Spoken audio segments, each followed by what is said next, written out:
morning everyone! Tara magluto tayo ng spicy seafood for our lunch. Siyempre, pinainit ko na ang ating kawali. Ilagay na natin ang butter or dairy cream.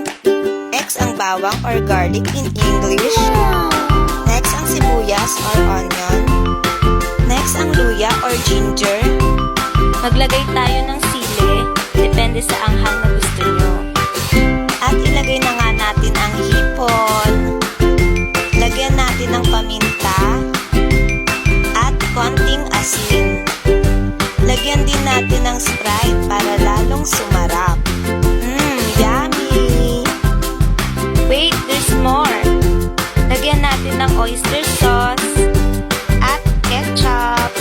Ito, last ingredient na talaga to, promise. Ilagay na natin ang ating tahong. Promise, masarap yung tahong, lalo na kapag fresh. Pakuluan na natin 1 to 2 minutes and ready to serve. Video call muna sa aking baby while waiting. Bye-bye! Thank you for watching!